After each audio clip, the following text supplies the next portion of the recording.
Are you looking for a way to dig into your world building for your story?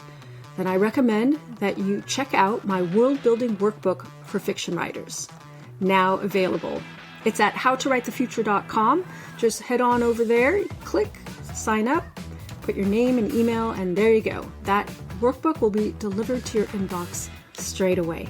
Hey everyone, Beth Barany here with How to Write the Future podcast. This is a podcast that offers tips and support for science fiction and fantasy writers, and actually writers of all kinds, who want to create positive, optimistic futures. Because I believe when we vision what is possible and we put that into our fiction, we actually help make it happen in the world.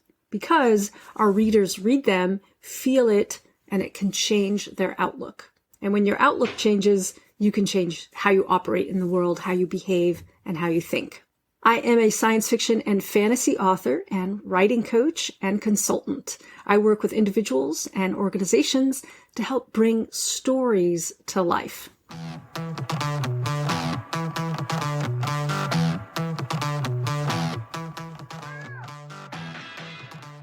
Welcome to a new mini-series featuring my interviews with entrepreneur coach, creativity energizer, and founder of the Innovation and Creativity Institute, Susie deVille.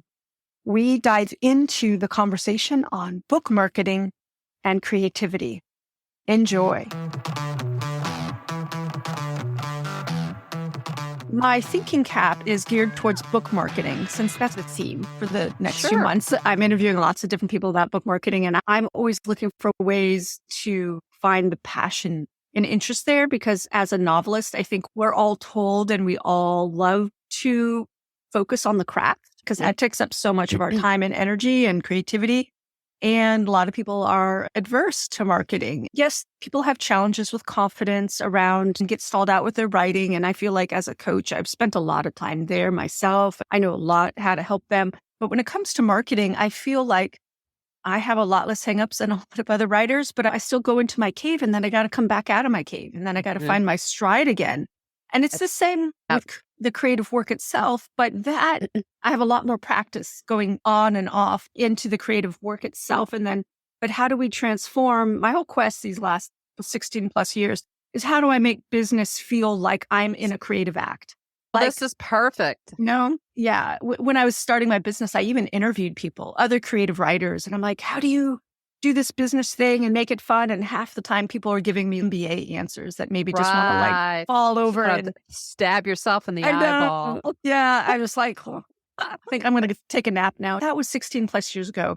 And now more than ever, it's so important that people find the joy and find the love and find the passion. Yeah. For the last few years, I say to myself, life's too short. We need to do what we love. That was in 2016. I was guiding myself that way. And then the pandemic and of course, all this extreme weather, although today it's beautiful here. It's like, why are we trying to do things the old way when they clearly don't work? Capitalism has been so exploitative, and I don't want to exploit myself. I want to be in the place of joy and love and the things that drive me to be a storyteller. So anyway, that's some premise thoughts that where I'm coming from. Fire all that at me. Okay, That's good. perfect. That's all perfect. Yeah. Let's go. Okay. Thank you for letting me totally do the soapbox thing. Oh, it's so fun. Yeah. Great. All right. Hey, everyone. Welcome to How to Write the Future podcast. I'm Beth Barany, your host, a creativity coach, developmental editor, futurist, and also a science fiction and fantasy writer. I am so excited today to bring to you a special guest, Susie deVille. I've been a longtime fan of your newsletter, Susie, and something happened where I reached out to you. I think you were marketing your book Buoyant in such a creative way, and maybe we'll touch on some of that as we go into this today. But I would love to start off today with you telling us a little bit about you. I honestly don't know a whole lot. I mean, I know you're awesome. I've read your bio, but and I've had a lovely coaching session with you a few months ago, which was just beautiful. And I've read parts of your book, which just touched me so deeply. So tell us a little bit about you. And also, how did you come to be doing what you do? Well, sure. Well, thank you so much for having me here today, Beth. I'm so excited. My name is Susie deVille, and I'm the founder and CEO of the Innovation and Creativity Institute. And I help entrepreneurs and creators work less and earn more and feel more calm, clear, and confident by tapping into their innate creativity. I'm also the author of Buoyant, the Entrepreneur's Guide to Becoming Wildly Successful, Creative, and Free. And I have written that book for entrepreneurs and creators who are painfully stuck and riddled with self-doubt, who believe that the path to success and freedom is through more work, more discipline, and more productivity. And I show a much easier path to a joyful and delightful path that's filled with flow and ease. Oh, I love that so, so much. That has been my watchword for the last bunch of years. And so how did you get here? Were you always a creative person? Were you also maybe really stuck and learn how to be unstuck? What drew you into this amazing combination of being a creative or being an entrepreneur who helps creatives? Like, do you have a creative background? Actually, I do have a creative background, but I did not believe I was an artist until relatively recently. So I grew up in a very entrepreneurial, very artful household and was very involved in the family business from a very young age and caught the entrepreneurial bug from my dad, who was an engineer and an artist and a very, very successful entrepreneur. I was always interested in writing, always interested in reading books. I was always interested in art and design. But it wasn't until I was in a classroom for my master's degree in 2005 when I was introduced to a firm by the name of IDEO, which is a design firm out in Palo Alto, California.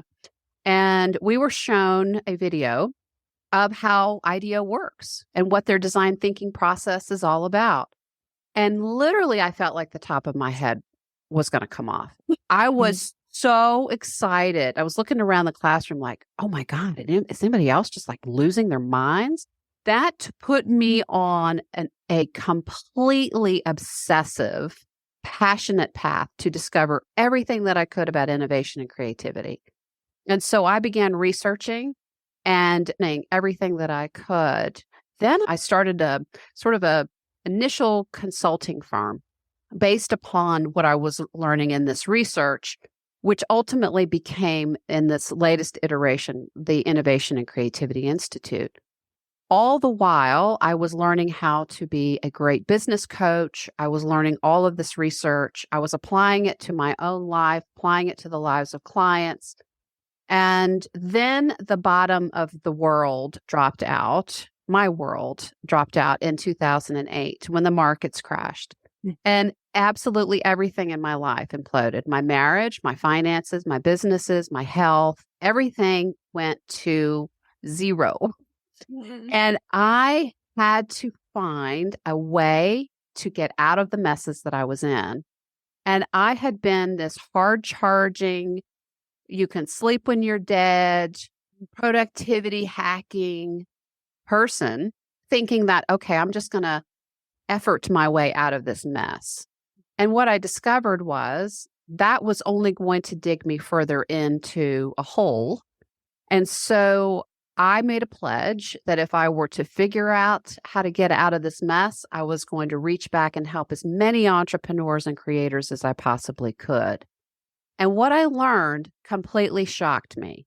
And that was by doing less, better, by releasing my obsession with perfectionism and worrying about being under the knives of judgment, by tapping into my inspired creativity, by disbelieving the lie that I wasn't an artist. All of these things completely shocked me that these were the roads out of the briar patch and into this incredible, mystical, joyful world that was filled with almost effortless success. Now, I still had to work hard, but I certainly worked in a very different way. And I began attracting opportunities and resonating with the very people I was so desperate to reach in a much easier way. Oh, that's so wonderful. What a journey. I'm sure a lot of listeners can relate. While I work with fiction writers, I too have experienced this like hard charging. If I just do like this, then I'm going to be like the bestseller I admire.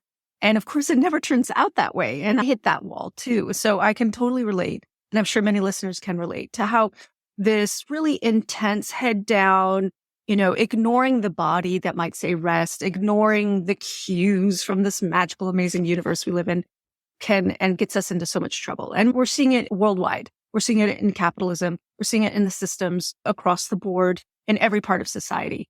People are noticing we cannot do it the way we've always done it. And that's why I love thinking about the future. And we've all experienced so much disruption. So let's reimagine how we can be as creatives in the world. So that's what you're going to help us with today. I'm so excited to have you here. You're going to share with us your system that you call the Buoyant Liberation Quadrants to help us, I love how you said it, to just really help us deal with deadly creative blocks or flagging energy. And I'm really curious how we can apply it to book marketing, because that's one of the biggest sticking points I see. But of course, it's going to help people at every stage of the creative process. So yes. I am in your hands, Susie. Just, guide me. I'm your guinea pig too. I want to be learning alongside our listeners. And I am always hungry personally to learn new things and to understand new frames of reference that will help me, like you said, get into that place of ease and joy. And I want my book marketing to be in the flow, like when I'm writing. And of course, when I'm writing, it's not always in the flow, but I understand how I have to break the tough top layer, like the custard, to get into the sweetness when I write fiction and edit and other decision-making, like cover, because I'm indie. But when it comes to marketing, it can feel like I am just flailing in this wide world of this is how you should do it. And, oh, look at that creative way of doing things. And will this work? Will this find my readers? Will this action generate sales, bottom line, and garnish me new fans? Let's start with what you just mentioned, which is this tendency we all have, and we're inundated with it, frankly, with ubiquitous online marketers prompting us to do things a certain way, that if we don't follow XYZ path or their system, we're doomed to being ignored by the very people we are so desperate to pick up our work and fall in love with it. So let's first start with what David White, let's invoke the great poet here. He says in his poem, start close in. Let's use that as the framework for our conversation today.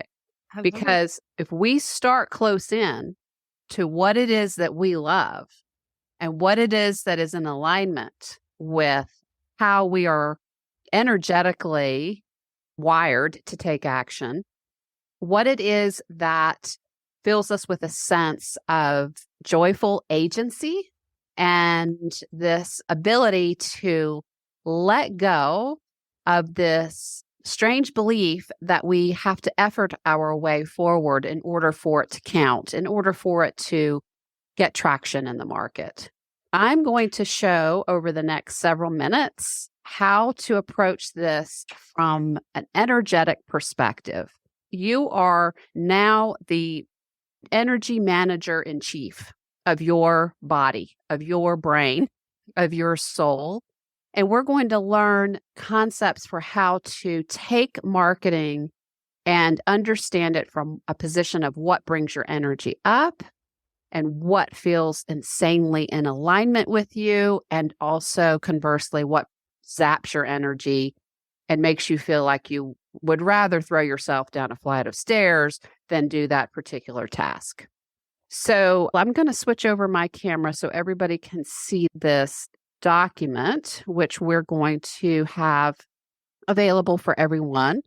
For everybody listening, we will be describing this handout that Susie has on the screen, and it will also be available for you to download. So great. Yes. Yes. Your pin. So let me just first describe it for the folks who are joining via audio. I would like for you to imagine a circle with a giant plus sign in the middle. So if you have a piece of paper, your journal handy, and a pen or a pencil, go ahead right now and draw a circle with a big plus sign in the middle. And then on the left-hand side of the circle, draw a little satellite, like a little moon, little moon that's in its orbit. And I'm going to take you through how to label each one of the quadrants in the main circle and explain each one of these. And then for homework, you can fill in each one of these for you. I'm going to take you through this so that you are crystal clear on how this works. That sounds great. So let's start what I call in the high and to the right quadrant. This is the quadrant of tasks that you love to do and you're excellent at doing them. Okay. So this is what I call your green go zone and also your buzzy energy zone.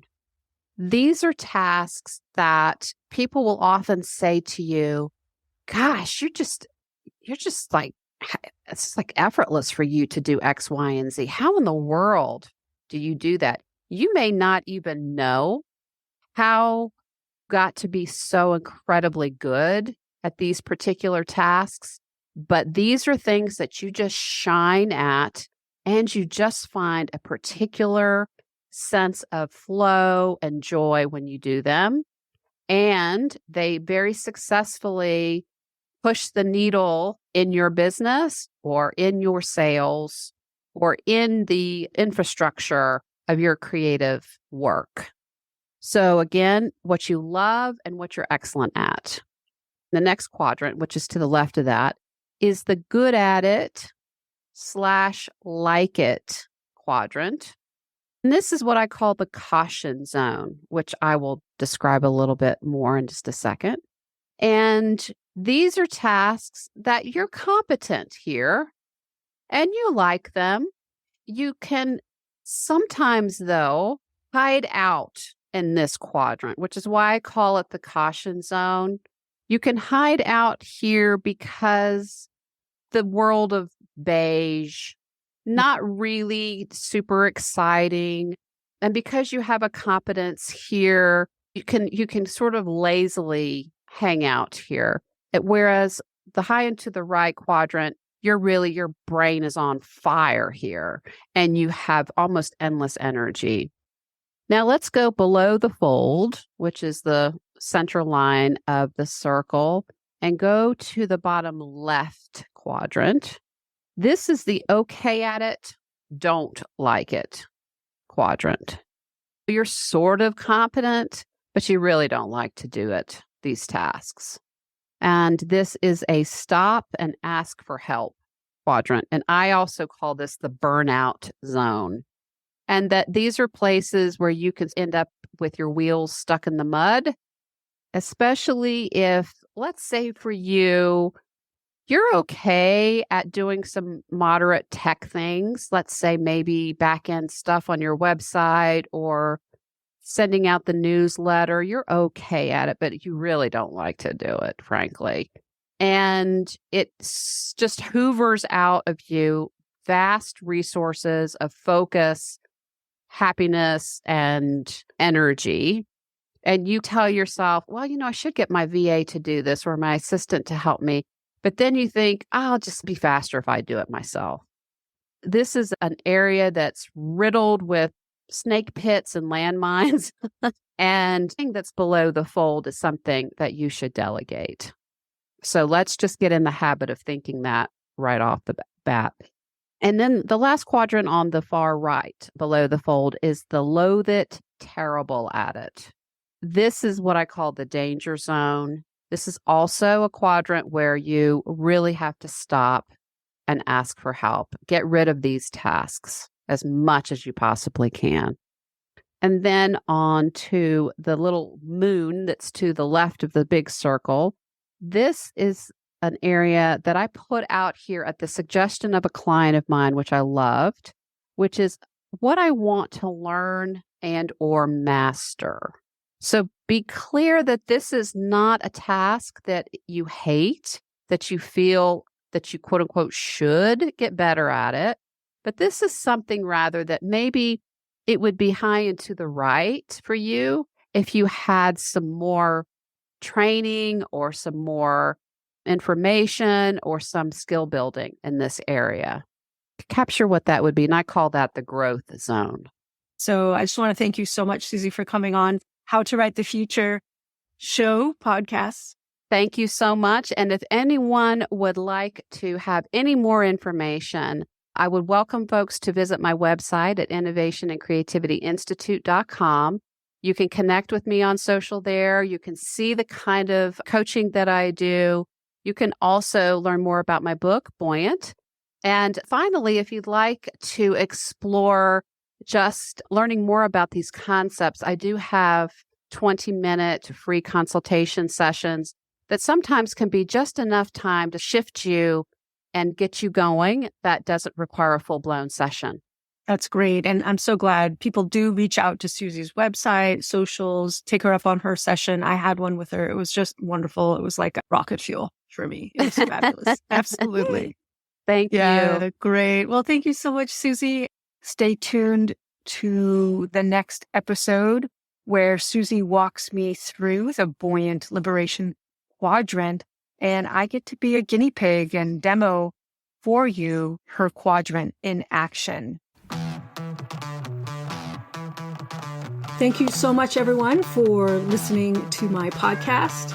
Your interest and feedback is so inspiring to me and helps me know that I'm helping you in some small way.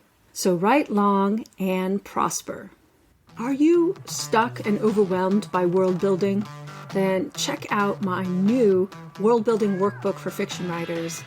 Head over to howtowritethefuture.com and sign up for yours today.